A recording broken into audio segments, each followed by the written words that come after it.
Бихме ги, та ги пребихме 7-2. 68 година баща им е водил на матча 7-2. Матча 7-2 го гледахме на село, живеех тук на село.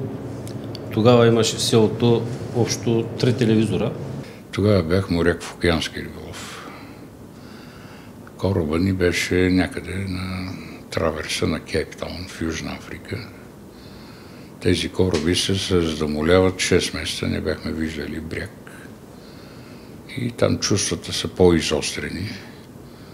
Ние резултатите от мачовете ги получавахме в 8 часа вечерта по радиостанцията от Бургас.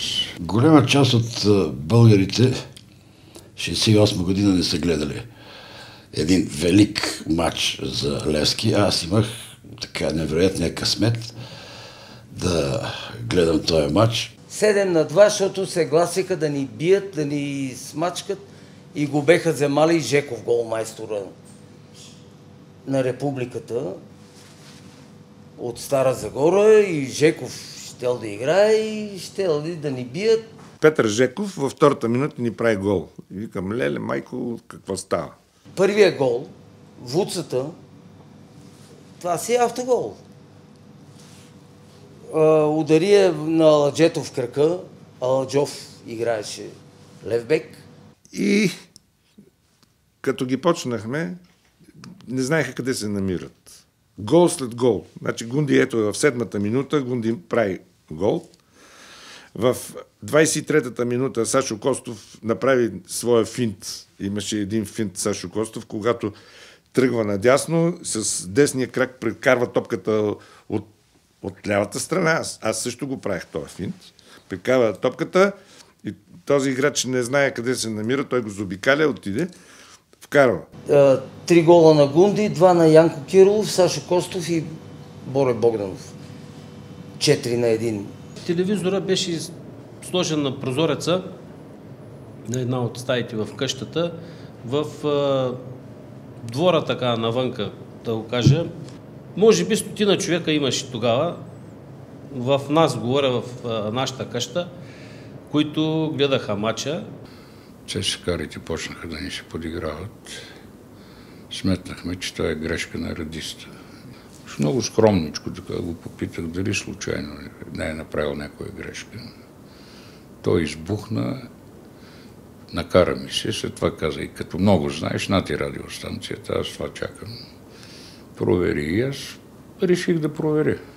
Разказвам цялата тази история и на моите внучета, които нямат понятие от това време и от тия големи, велики, според мен, футболисти. След това имаше Янко Кирилов, 1 минута след него. Прави гол, 24-та, ето го. Богданов, той беше халф, той прави 45-та минута на първото по време, пак Янко Кирилов. Спомням си хората около себе си, спомням си очите им, спомням си тая невероятна радост. Сме били седнали до някакви военни и аз на всеки гол съм скачал и съм се радвал, и понеже Левски е вкарал повече голове. Сашо Костов му вика на Йончев, има там. Йончев ли беше или това Цецо Танасов. И каза, не стига таблото, я иди до Народна армия да донесеш вашето табло, че няма къде да ги пишат головете. И те почнаха да ги пишат по 2. Ето, тук го пишат Гунди 2 гола.